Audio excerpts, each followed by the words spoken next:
Hello, everyone, and welcome back to the Morphing Tower podcast. That's right, the podcast that does not apologize for strangeness, because if we did, 90% of the episodes would be us apologizing. Instead, I have here a memo. This is from, our old pal Simon Slate, spokesperson for the board of directors.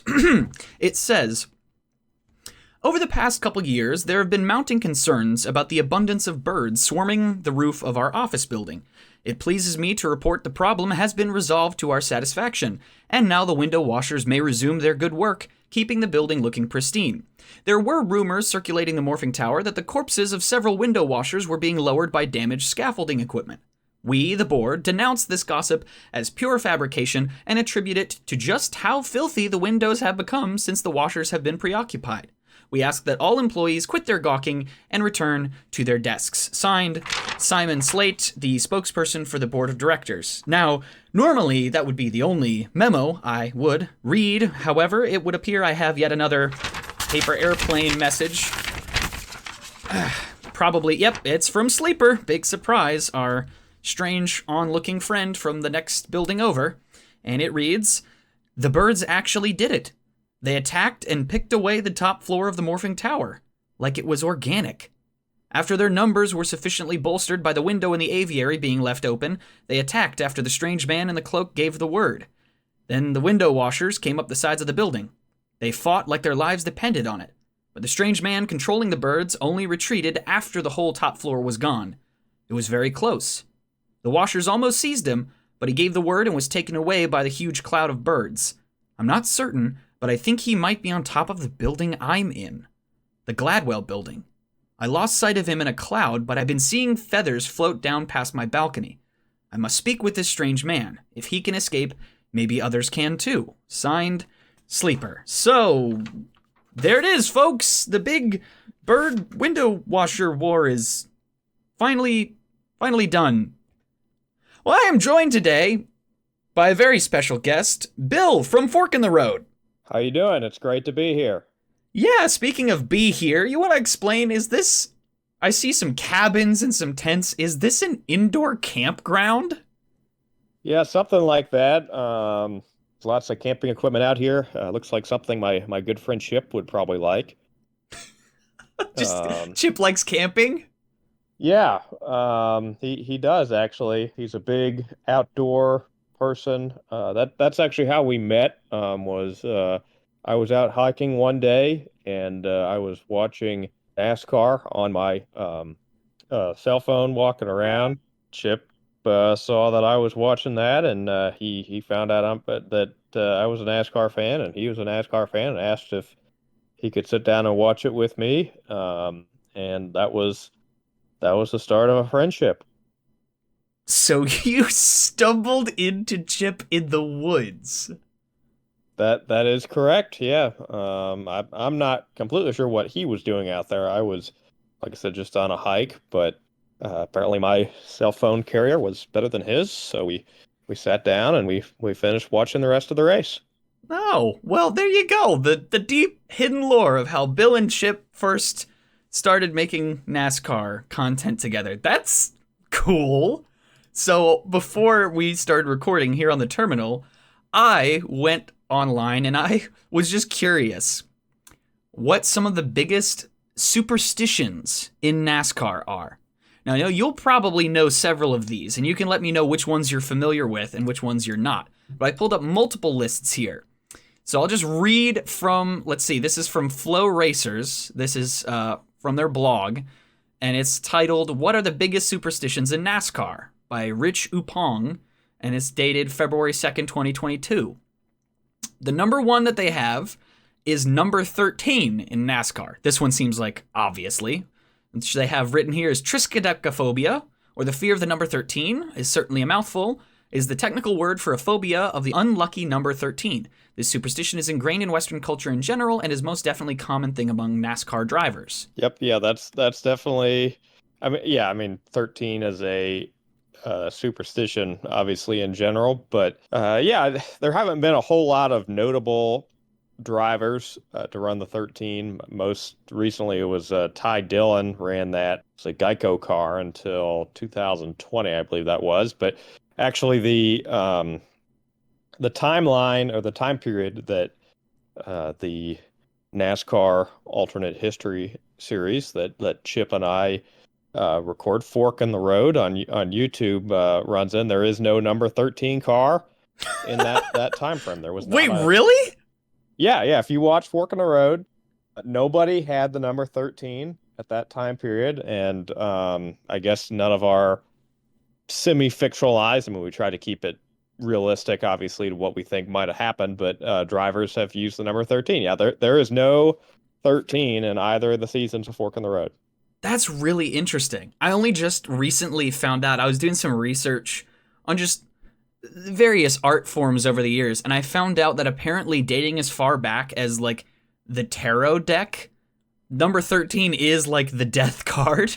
So like even as far back as that, like I wonder like where the true origins of that is. But to see something in history that far back where it's like, oh wow, yeah, 13 has been seen in a negative light for a long time. But yeah, that was like the most obvious one, but that's really fascinating. I didn't know that. The next one, NASCAR Superstitions, green cars. I didn't know about this one. While it's not as common nowadays, a superstition of green race cars was prevalent for decades in NASCAR and motorsports in general. The origin of this goes back to the tragic death of Gaston Chevrolet in the 1920 Indianapolis 500 champion, who was killed later that year while competing in a green race car at the Beverly Hills Board track. Yeah, that's actually if you were going to have me name racing superstitions, that probably would have been one of, if not the first one I would have brought up, because obviously 13 is a racing superstition, but that's a superstition outside of that. The green car thing is definitely less prevalent today in terms of being a superstition. I can think of a number of drivers that have green cars, but yeah, historically there's not really been a lot of them. I mean, you think about some of the great drivers of the past. Richard Petty drove a blue and red car. Dale Earnhardt drove a black car. Jeff Gordon was a blue and I guess blue and red car. Jimmy Johnson was blue and silver. So I guess there's quite a bit of blue in there, but yeah, green really the only like pre-2000s green car that really sticks out to me was Darrell Waltrip, who uh, say if you're not a big NASCAR fan listening to this, you might know from the boogity boogity boogity uh, thing. He since he became a commentator after, but he drove a Mountain Dew car at one point in the 80s, which Huh. had some green in it. Although even that, it was not like a fully green car. It had Mm-hmm. white and just like some green trim. So yeah, that's like I said, if you tune into NASCAR today, you're not going to probably pick up on that superstition quite as obviously, just because there are more green cars these days, even though there's still not like a full-time number 13 car. But yeah, that's definitely a superstition. This page has, it's interesting because I recognize, the only reason why I recognize this name is from watching Fork in the Road. But it has here, it says, the Skull Bandit number 33 car with driver Harry Grant is a legendary green car that bucked the superstition in winning fashion in the 80s and early 90s. And of course, Bobby Labonte would effectively shatter it altogether, at least in the realm of stock car racing, by winning the Cup Championship in 2000 for Joe Gibbs racing in a green car. Yes, that is true. Yeah, actually, yeah, good point about both of those. Yeah, Harry Gant is a interesting character. He is NASCAR's oldest winner. He won a NASCAR Cup Series race at the age of 53 Really? in the early 90s. Yeah, so and yeah, that was in that three car, the Skull Bandit car, and then yeah, Bobby Labonte. So yeah, Bobby Labonte won the championship in 2000, which in the Fork on the Road timeline is the last season that takes place as it did in real life. Fork on the Road Mm-hmm. begins in 2001. So Bobby Labonte is the still 2000 champion in that timeline, and that was in the Interstate Batteries 18 car that you've probably seen in the series. So Yeah, it was weird coming across his name on this page because I was like, I know that name. I know that name. I've heard that name announced by Bill and Chip multiple times. Didn't know this one either. Apparently $50 bills. I'm not familiar with that one. So it says here, superstition, like many others held in the NASCAR racing community, is rooted in tragedy. It's been said that it started at the Riverside Raceway in 1964 when two-time Cup champion Joe Weatherly was given two $50 bills by a friend just before the race. Weatherly died in the course of that race, and the $50 bills were found in his breast pocket. Let's see. At any rate, the superstition only grew in the years following, and needless to say, flashing around $50 bills on race day was a big no-no for some time. I've never heard that. I mean, I know who Joe Weatherly is. He's was a very talented driver. Say, if we were making a version of Fork on the Road that started in the 1960s, probably Joe Weatherly not passing away would be one of the what ifs we'd explore. But yeah, so I do know his story. But yeah, I did not know that about the Bills. This one's crazy just because of how insane, like how difficult it would be to avoid this. But number 5 on here is don't give a NASCAR driver peanuts. Okay, interesting. That's also not one I'm familiar with. Go ahead, tell me the story. This is here we have another one that comes from the early days of the sport. Back then, teams would sometimes have their pit areas in the shade beneath the grandstands, and the fans, who liked to eat a lot of peanuts, which was a popular racetrack concession at the time. And in this way, a lot of peanut shells inevitably wound up inside race cars. With safety being what it was in those days, fatalities were unfortunately not a rare occurrence. And so the legend goes that there was a series of deadly racing incidents in the 50s, which peanut shells were found inside the cars, and the superstition against them was born. So it's just like, inside of all of these wrecked cars, you just have a bunch of peanut shells. So I guess it became like an omen, where just don't give me peanuts, I want nothing to do with that. Number 6 they have on here is shaving before a race. So in other words, not shaving or intentionally shaving? Let's see. George D. McKenzie was known for his trademark goatee, which he referred to as his, quote, lucky goatee. Sadly, his luck ran out when he decided to shave it before the race. Or so that is the myth that has been passed down. Other versions have it that McKenzie had shaved it weeks prior at the request of his new wife. Regardless of the veracity of the tale, race car drivers generally tend to have a rule against shaving on race day, as is obvious by looking at the current generation of NASCAR drivers, most notably Jimmy Johnson, Dale Earnhardt Jr., Matt Kenseth, and Martin Truex Jr. in more recent times. So he passed away, which is why it's a superstition. Because George, quote, Doc McKenzie at the Milwaukee Raceway in 1936. Yeah, at Milwaukee Raceway. So it's like he shaved his lucky goatee, and then he passed away. Huh. Yeah, I did not know that one. I will say, if you want a racing shaving story, Dale Earnhardt Sr. in, I think it was like 98, he had to shave his iconic mustache in order to go scuba diving. And it's a rather frightening looking picture. All right, hold on. Let me.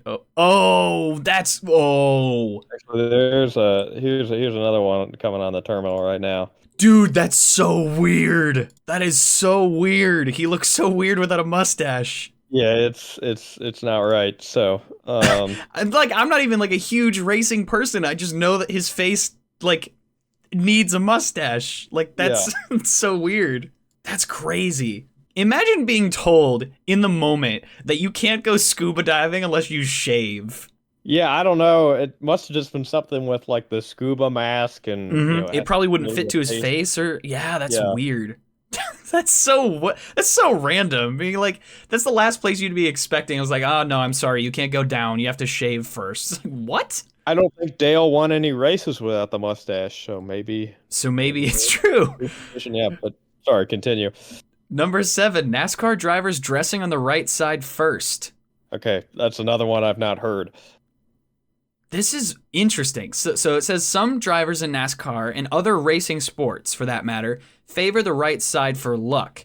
This can go as far as putting left arms and legs into clothes first, putting the right sock, glove, boot on, to even getting in the car from the right side and not the left. Interesting. I mean, these days you could not do that because the way that they build the cars, you can only get in from the left side.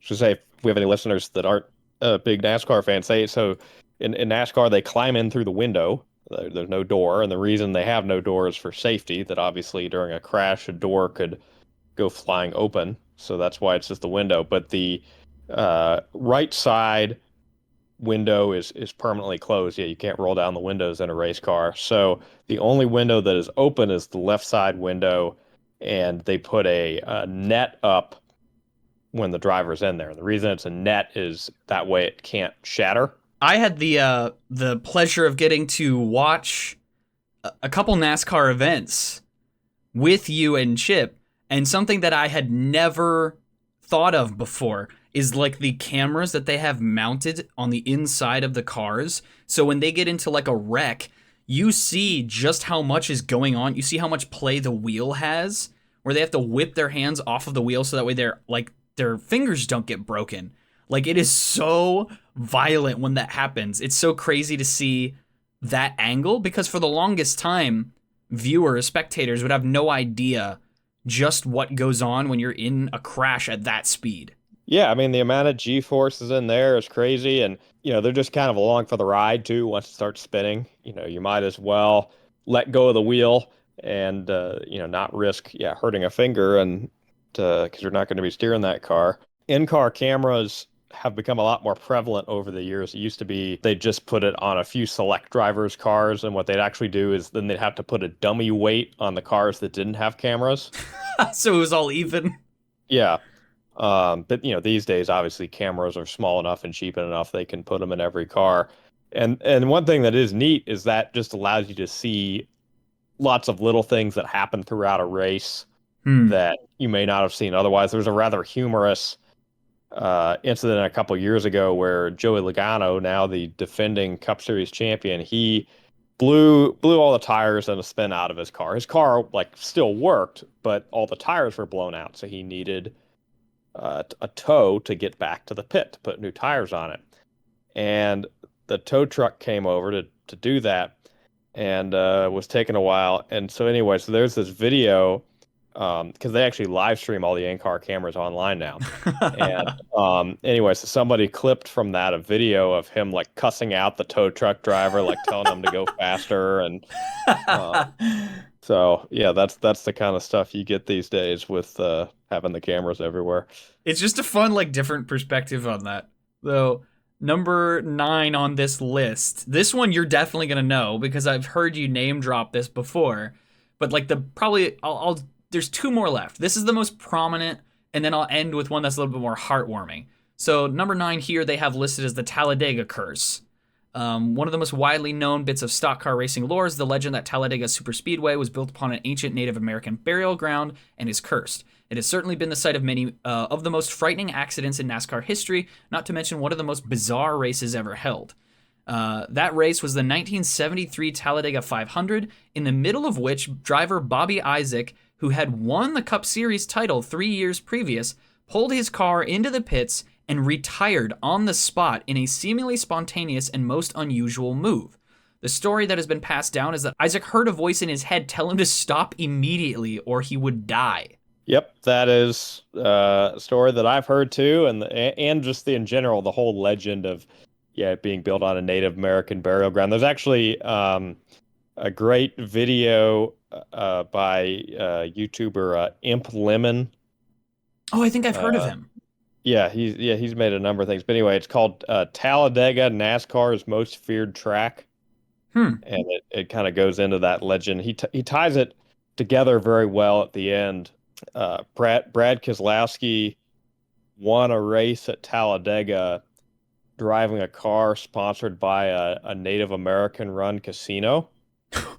What? Well, and actually not only that, but in that particular race, cars sponsored by the U.S. Army and the National Guard finished second and third. So he ties it into this whole thing of sort of it was it came full circle, and with the Native Americans that had that land built on, got the last laugh or whatever by Brad Keselowski winning in this car. So that's really cool. Yeah. Well, this last one, you've definitely probably heard of this one, but I had no idea this was a thing, is Wes's Penny. This is from a different article This is from Bleacher Report. This is an article by Joseph Shelton, just titled "The Strangest Superstitions in NASCAR History." And a lot of the other ones, pretty much all of the other ones from the other article are on here. But I thought that its report of Wes's Penny was a little bit more interesting the way it's worded. Quote, "This is a story that had a happy ending for both NASCAR's biggest name and a 6-year-old girl from Kentucky. Going into NASCAR's 50th season in 1998, Dale Earnhardt was 0 for 19 in the Great American Race, the season opening Daytona 500. Everything imaginable had happened to keep him from winning NASCAR's biggest prize. Last lap passes, engine failures, crashes. It was as if the gods of racing planned to keep him down for the duration of his career.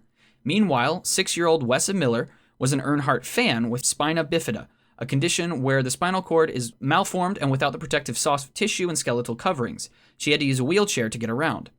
Through the Make-A-Wish Foundation, Miller's family was able to make a trip to meet Dale Earnhardt in Daytona for the 500.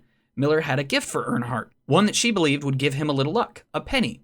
Following their meeting, Earnhardt took some glue that was normally used by the tire changers during pit stops and glued Wes's penny to the dashboard. He would go on to win the Daytona 500. Earnhardt tried to keep the penny with him, as he wanted that 8th title, but the penny ultimately stayed in the car, where it remains to this day in the Richard Childress Racing Museum. That's so cool that penny's still in the car. Yeah, it is. And that's one thing that I really appreciate about some of the racing museums is the way they preserve the cars. If you go to the Henry Ford Museum up in Michigan, they have the race car of Trevor Bayne, who managed to win the Daytona 500 at 20 years old in his first attempt. Wow. Quite the opposite of Dale Earnhardt's long struggle there. But the car of Trevor Bayne is still covered in the confetti and the champagne. What? From the victory celebration, like they kept it, so it's really cool to look at. That they tried to keep it that way. So yeah, Dale Earnhardt at Daytona, the struggle it's really just an incredible story of him winning that race, because he was the all-time, and still is, the all-time winningest driver at Daytona International Speedway, just not in the 500.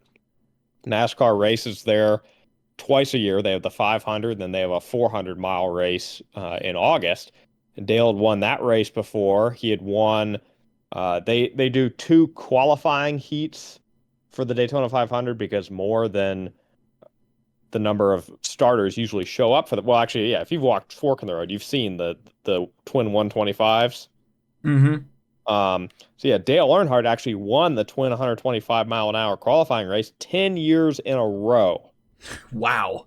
From 1999. And the other thing was he had led like over 500 laps in the Daytona 500 before his win. So he had led like 2.5 full Daytona 500s over the course of those 20 years.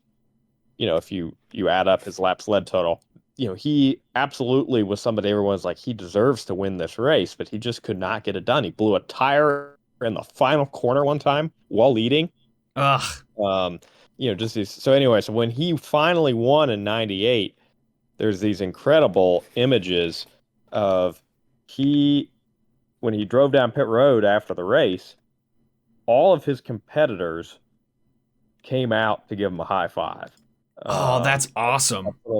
And it's, probably one of the greatest, if not the greatest sort of moment in the sport's history. Yeah, take a look at that on the screen. Oh, that's so cool. So for those listening, basically Earnhardt's still in the car, but then all the other people, racers, I'm assuming that's like pit crew people too, are just lined up. On for Mike Joy, the commentator that day, who is definitely one of my inspirations when I voice the commentary on Fork in the Road. I believe his quote was, "Every man on every crew is out here." Yeah. They're just all lined up with their hands out so you can drive past them and give them a high five. That's so cool. I mean, that just goes to show you like how well respected you are in the sport that you're in. Like the fact that your competitors and your competitors' team are all wanting to congratulate you because they all feel, kind of going back to what you were saying, that he had deserved this win. That it just kept on getting pulled away from him. it's super cool that he managed to achieve that, and then that everybody else sort of celebrated that along with him. Yeah, absolutely. And well, and that was at a point where he was, somewhat advanced in age in his career. He was 46 at that point. He had already won all seven of his championships. He'd only go on to win five more races after that. Well, and of course, he would pass away in that very race just 3 years later. Hmm. Yeah, I mean, it really, both in its time and, of course, now obviously knowing how Earnhardt's career ended and seeing the legacy that he's left, that is one of the greatest moments in the sport's history. Well, speaking about the history of NASCAR as a sport, I wanted to talk with you a little bit about Fork in the Road, which we've mentioned several times now. But I remember us getting lunch a while back here at the tower, and you were talking to me about this project that you were working on, this series of videos all about alternate NASCAR timelines. And I remember that when you described it to me, I was so lost because I had no idea that that was a thing. But what I have found so entertaining from watching your videos, which are fantastically edited, by the way, Thank um, you. the comments are always very interesting because it is a community of people who this is not like Fork in the Road is not the only NASCAR alternate history timeline channel they're watching. This is a whole thing where people will create these alternate timelines. And so I guess like for starters, tell me how in the world Fork in the Road came into being. Like where did the idea for this come from? Who are you inspired by? And just like how did it happen? Yeah, so I think first of all, that was as good of an introduction as anyone could have given. And yeah, it's a hard thing to explain what Chip and I are creating on YouTube because well, yeah, actually, you know what? I'm gonna ask you, summarize what Fork on the Road is in 2 sentences. Whew, that's tough. Okay, if I had to do it in two, Fork in the Road follows the sport of NASCAR, but it explores different possibilities if various people did not pass away, if certain companies didn't go under, or if other factors surrounding the United States of America were different, how would the sport look? And it explores the ripple effect of those things. Yeah, I think that's as good of a summary as you can give. So yeah, I'll give some of the context here, I guess, on how this came about and maybe kind of somewhere I get the ideas from. So, yeah, so as you mentioned, like I'm not the first person to ever create NASCAR alternate history videos by any means. There are several other people actively creating them now. There's a channel, I believe called Griff Dog that created a number a few years ago. And so this has been, believe it or not, and I mean, you believe it at this point, but for an outsider that doesn't know about this is like a somewhat small, but definitely like a subgenre on YouTube.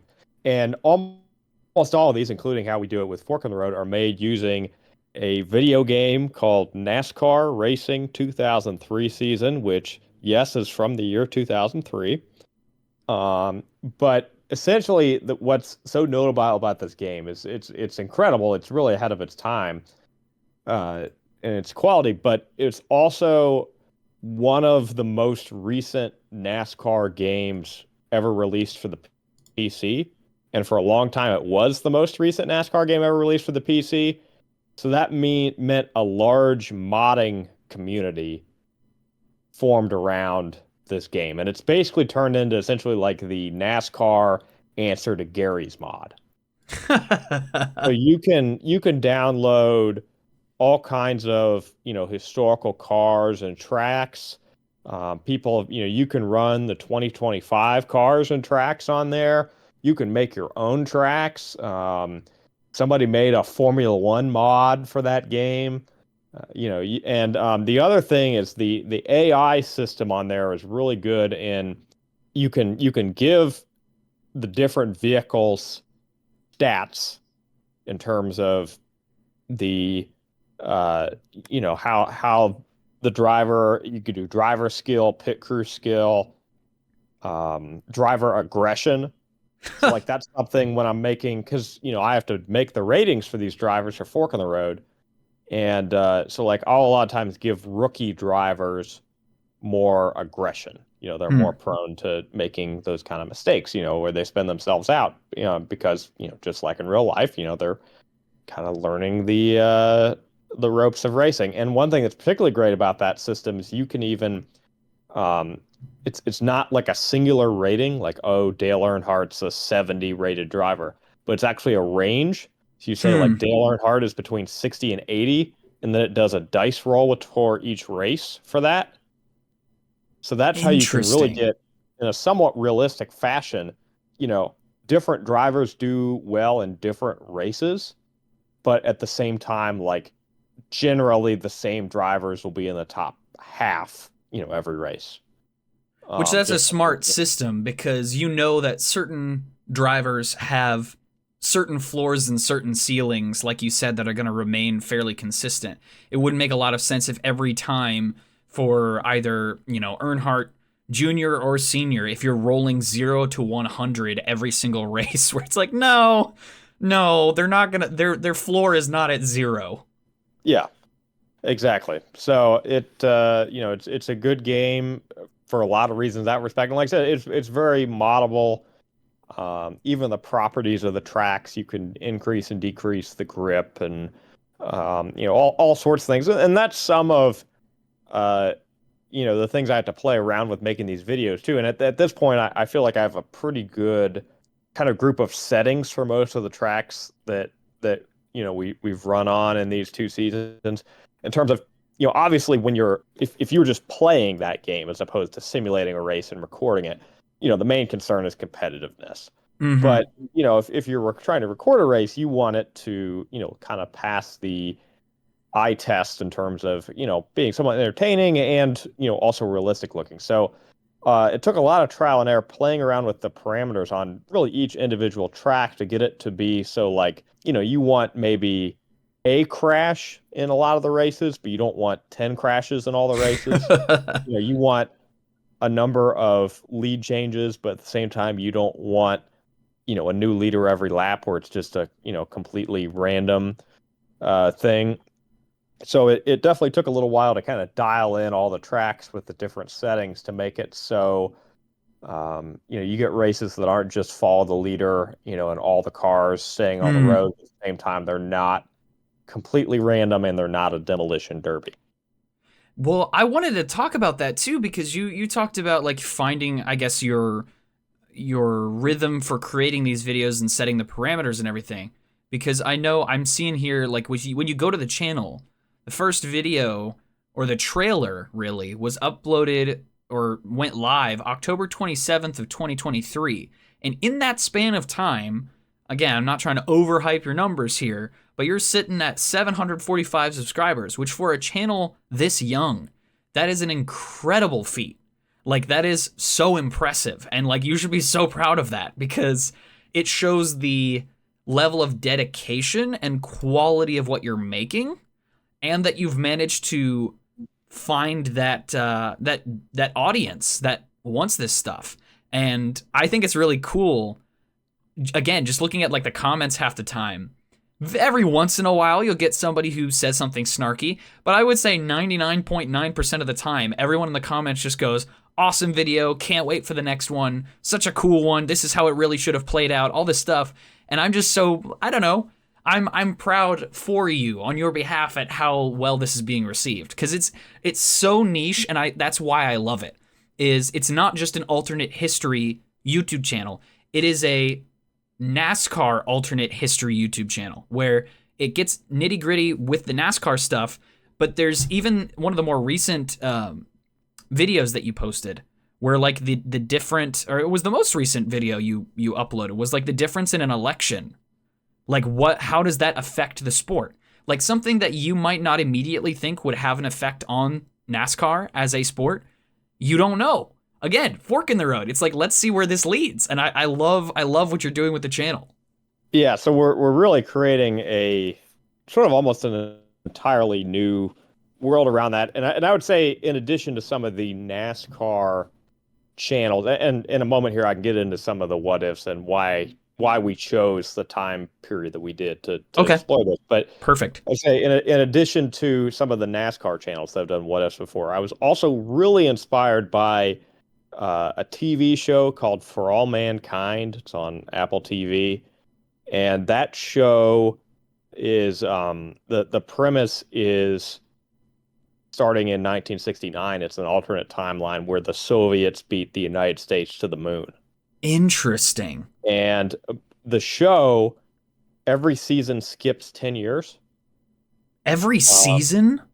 yeah, so I'll say too, like it's an interesting show, just even if it wasn't alternate history, just like changing out the cast, over time. And like Hmm. so we're on so season 4 is out now. So like some of the people that are, like the leads in season 1 are now like old people. Um, so that's an interesting challenge. But they kind of do some of the again, sort of Fork in the Road took inspiration from some of just the cascading what ifs they do. So I'll give you a great example in that show which is the presidential elections. So the Soviets beat us to the moon, and the show, it's mostly a space show. So that's most of the concern, and the premise is because the Soviets beat us to the moon, then the U.S. space program continues. In terms of, oh, we got to beat the Soviets to having a base on the moon. Huh. And oh, we got to beat the Soviets to Mars. Anyway, so that's kind of the premise. But talking about those like weird little what ifs. So I assume you're familiar with Senator Ted Kennedy. Was the brother of President John F. Kennedy, Mm-hmm. and he, could have been seen potentially as a presidential contender. But have you ever heard of the Chappaquiddick Island incident? Refresh my memory. So this is in 1969. So around the time of the moon landing, there was this scandal where he went on a weekend trip to this island, Chappaquiddick Island, with a woman who he may or may not have been having an affair with. But regardless of even that, she drowned on this trip, Oh. and that incident, he remained a senator, but basically it ended the possibility of him ever becoming president because Right, that that was killed a his scandal. campaign, yeah.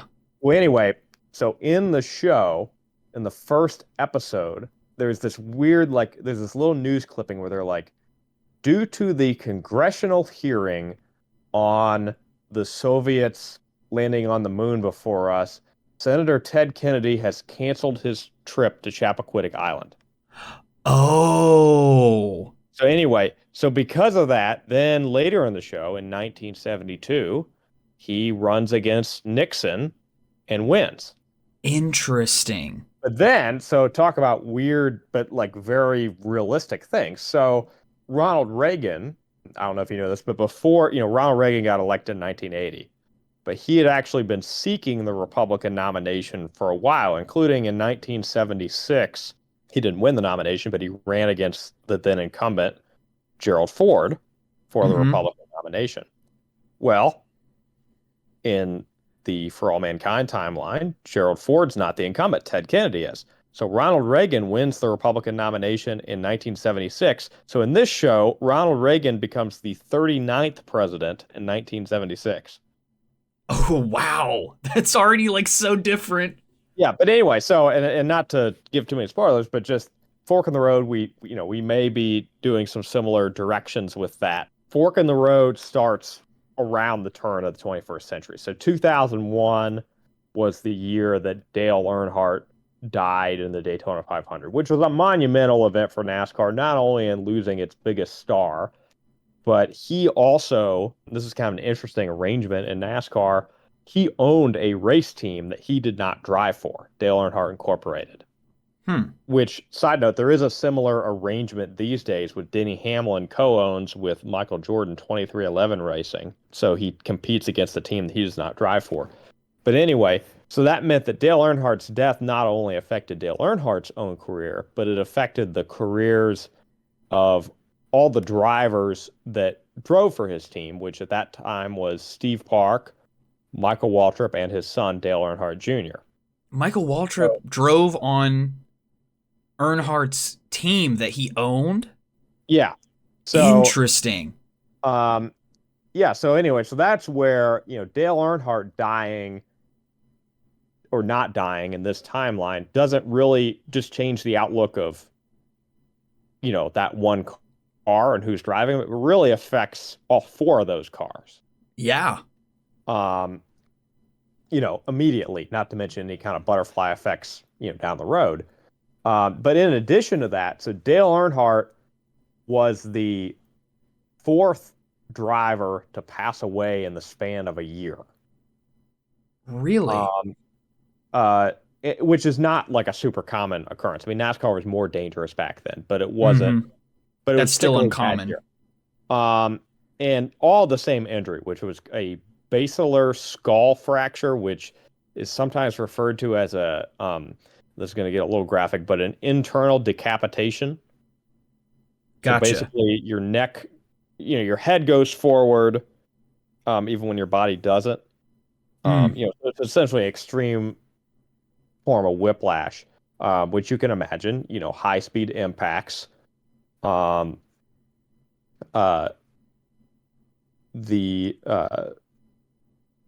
the force of which could cause that. Well, so these days race car drivers wear something called the Hans device, which is a head and neck restraint.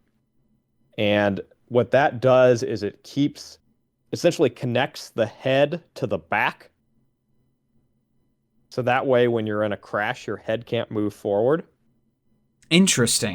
Well, the Hans device had actually been invented in early 2001 when Dale Earnhardt died, and actually several drivers that he competed against in that race wore it voluntarily. NASCAR had just not mandated it yet. Interesting. So anyway, so how the fork in the road timeline gets going is the first of the uh, three. Well, so actually, one of the drivers that passed away in 2000, his name was Tony Roper, was not a Cup Series driver. He was a Truck Series driver in the lower um, rungs of NASCAR. So obviously, he does not pass away in the fork in the road timeline, but I guess he also doesn't really come up in fork in the road. But the other two, Kenny Irwin Jr., probably a name you've heard in that series, and Adam Petty. And actually, Adam Petty was the grandson of Richard Petty, a name you probably know. Mm-hmm. Anyway, so in this alternate timeline, Adam Petty and Kenny Irwin, they still get in their crashes, but they're just seriously injured. And because they survive, they become advocates for NASCAR to mandate the Hans device prior to Earnhardt's crash. Oh, because you said he was the fourth. Yeah, exactly. Yeah. So, and the Hans device was around, and some drivers had voluntarily started using it, but the idea would be, okay, maybe, if they were in these, season ending, but not life ending accidents, they might become invested in the cause for, better safety equipment. So, maybe they would convince NASCAR to actually require these devices, which they eventually did after Earnhardt's death. That maybe they would kind of lobby NASCAR to do that sooner. So that's where really, at least initially, it's not a huge departure and it's in no way far fetched. Now we also threw in just we didn't want it to be where you're watching races you've already seen. So we wanted to change up 2001 a little bit more. So in addition Right. to those three drivers are still alive, and then Dale Earnhardt's the three drivers that drive for him, obviously their careers are altered. There were a couple other minor things, including there's you can go on, and actually this is a great source of information for this series. There's a website called jski.com. It's a NASCAR news website, and jski.com has been around since 1998, and they still have all their archives out there. So you can go on there and you can kind of read about like old rumors. Oh, that's cool. So anyway, so like the whole Dwayne the Rock Johnson owning a race team thing, like that was a legitimate rumor that's on Jayski. You go to the archives from like late 2000 and that's out there. So actually a plot line of an upcoming episode here, and again, this is a real rumor, is that Jerry Jones, the owner of the Dallas Cowboys, looked at getting into NASCAR and starting a team in 2003. Hmm. So, minor spoiler here, I guess, but the start of the eighth episode of 2002, which is the next episode to come out, is going to depict the announcement of Jerry Jones's race team, and of course, that would have been a big, deal for NASCAR. So yeah, I mean that's I think another reason why 2001 was the year chosen to begin this because there are some of these other NASCAR alternate history series that go deeper into the past, but because there's that great resource of the J-Ski archive starting in You 1998. actually have that information closer. It's easier to access. Exactly. Yeah. And all the races from that time period, have been uploaded to YouTube. So if I need a reference for what because that's the other thing. I don't know if you've like watched any of the real races from that time period, but like the television graphics on Fork in the Road actually look like the actual television graphics from that time period. Huh. So at that time, Fox had the first half of the season and NBC had the second half. And if you watch Fork on the Road, like the graphic format changes from like something that kind of resembles the Fox graphics, to something that resembles the NBC graphics at the appropriate time of the year. Oh, that's cool. I don't know if I caught that, but that's such a cool detail. Yeah, so there's definitely value in telling those older stories, but I think the advantage of starting around that time when the internet was taking off is that there are these expansive archives that can be used for the research that are very accessible. So yeah, the latest episode, or and this was previously hinted at, was the 2000 election was one of the closest in U.S. history, so it makes a natural jumping off point in terms of what to do with, and similar I mentioned For All Mankind and things that they did differently than real life, and having Reagan run earlier and Ted Kennedy, that allows us to potentially explore things like that. Well, and actually, I don't know if you looked at the comments of the video, but one place this could lead, and we were kind of joking about it in the comments was the idea, maybe Dale Earnhardt will run for office or something, and I think I did see that comment. yeah, I mean, of course, that means at the rate these videos are being produced, we won't be producing Fork on the Road, 2020 for a while. So, that plot line's not something to think about too hard at this point. But we'll keep exploring these kind of things. But yeah, I mean, it's a lot of fun, and I enjoy that time frame. But talking about the presidential thing, like that does affect NASCAR because, well, I'd say really three big events. So the September 11th attacks obviously affected everything, including Right. NASCAR. And, in the more immediate impact, there was supposed to be a race the week of 9/11, and that in real life got pushed back. And in Fork on the Road, that doesn't happen. And I was going to say, and the argument with that, with the presidential election is, I don't know how much of a U.S. history person you are or how much you know about 2000 election, but the 2000 presidential election was not decided for almost 2 months Hmm. because it was so close that it came down to one state, Florida. And Florida was so close that it was within 500 votes. So they kept doing recount after recount. So Bush was not declared the winner until like a month and a half after the election. Okay. That sounds vaguely familiar.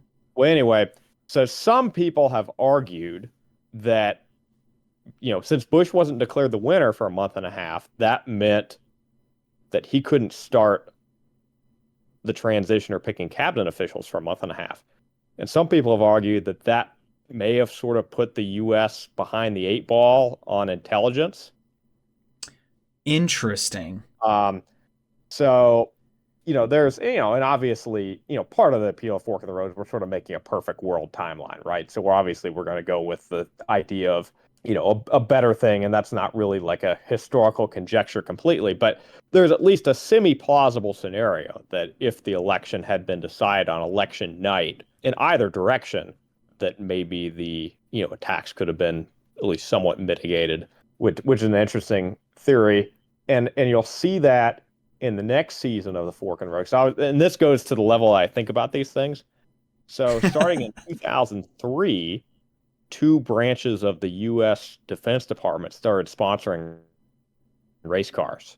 You had a National Guard car, you had a U.S. Army car. And I was thinking about this. Well, um, if 9/11 doesn't happen, and presumably there's no wars in Afghanistan or Iraq, then like maybe the Defense Department isn't as concerned about recruiting, and like those sponsorships may not happen. Interesting. You know what I mean? And these are the kind Yeah, of they're like not going to weird. need to throw as much. They're not going to have as much success probably in funding.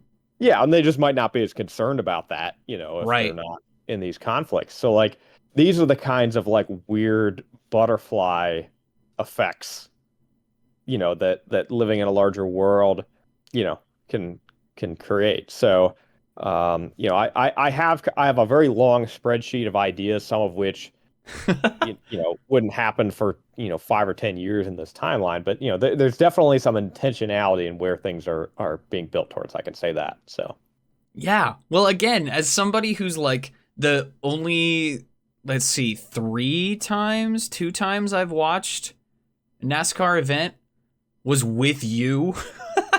And like, so, I'm not very well versed in it, but I have so much fun like watching Fork in the Road because of how niche the idea is and how well it's executed.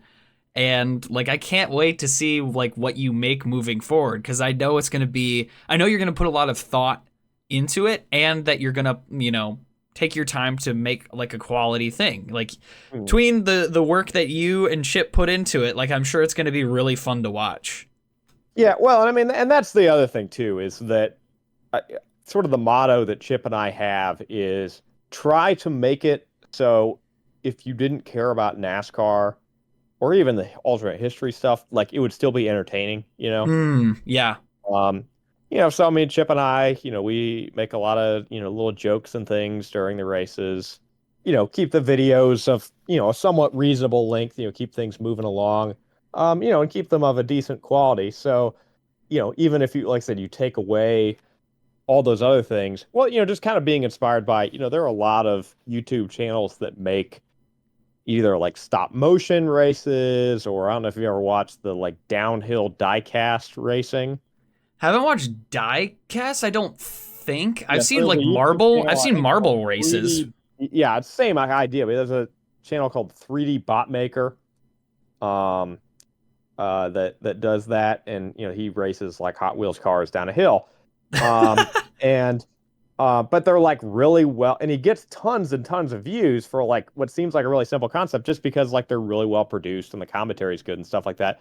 So that's kind of the approach we try to take with Fork in the Road of like, even if, like I said, you don't care about the alternate history or whatever, like just these are like somewhat entertaining races to watch. The commentary is interesting. There's action on the track, and um, uh, that kind of thing. Well, and I mean, the other concern, I think probably, it's great how much it's grown, and it continues to grow.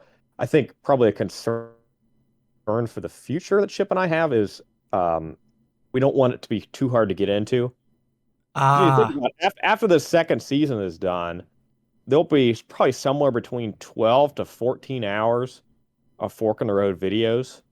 So the idea that, any new person that wants to watch this channel has to watch 12 to 14 hours to appreciate it, is kind of a problem. So, keep it entertaining. So if you're just kind of diving in the middle, it's okay. And I don't know if you saw for the first season, we made a 7-minute recap video.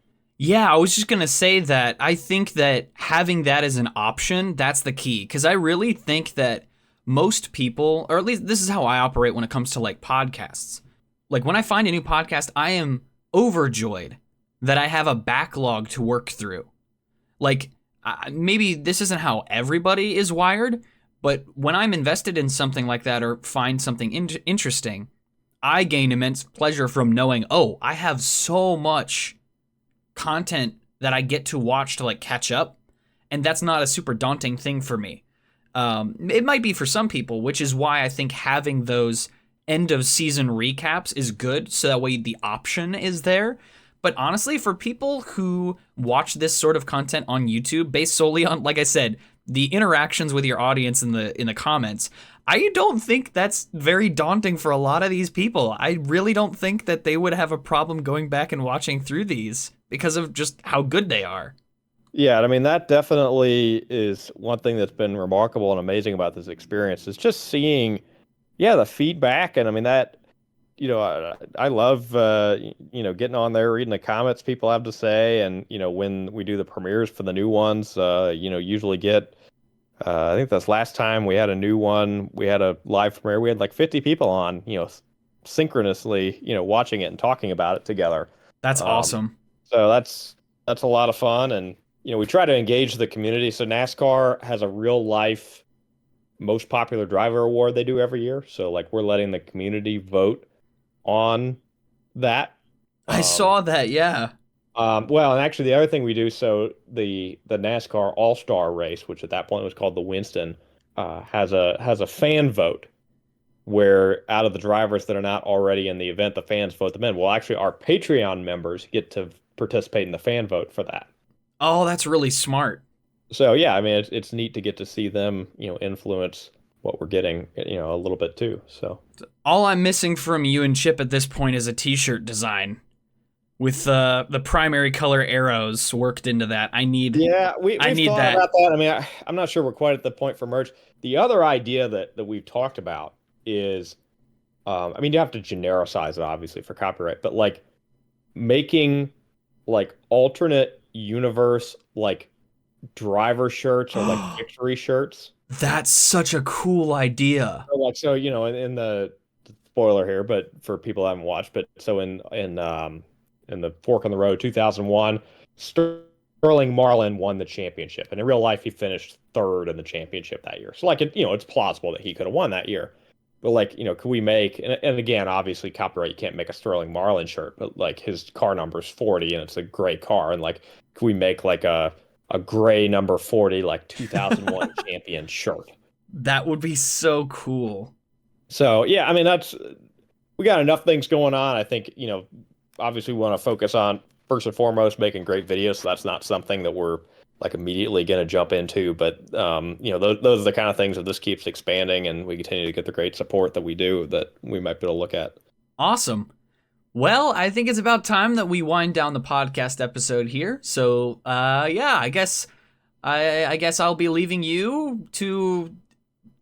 What do you do in this place exactly? Like, what's your job here in this campground? Well, we're just cooking some good food out here and cleaning up some trees. It's a good place to be, and keep a lookout for Chip wherever he's gotten off to. So, but yeah, thank you so much for having me on here. If you're interested in the videos that we talked about, look up FITR underscore NASCAR on YouTube. So again, that's FITR underscore NASCAR or Fork in the Road on YouTube. We have a lot of videos out there. Actually, one other video I'll just briefly highlight that I'm very proud of the production on, but for whatever reason, it just like didn't catch on was we made a video of Dale Earnhardt Jr. got in real life, got this really emotional win at Daytona 6 months after his father passed away. And we made a video of that win with the Like a Prayer choir version from Deadpool and Wolverine. I saw that. You watch that? I think I did, yeah. Yeah, no, like it fit really well. I mean, the idea came from, people are putting that to all sorts of other movies or whatever. It was kind of Right. neat. So we tried doing that, but yeah, so that's another video for people to check out. But yeah, thank you so much for your time. Hope for all those listening, you enjoyed it. You learned something about NASCAR. Say if you want to watch real NASCAR, the season's starting here in just a few days, actually. The preseason event, the Clash, will be 2 week or 1 week from Sunday. And then on February 16th at 2:30 is the Daytona 500, the first big race of the year on Fox. Yeah, hopefully I'll be able to find you again and sit down with you and Chip and watch another race because that's always fun. I'm gonna call this episode right here. So yeah, take care. Yeah, tell Chip I said hey, and thank you all for listening, and we'll catch you guys in the next episode. Bye. Will do.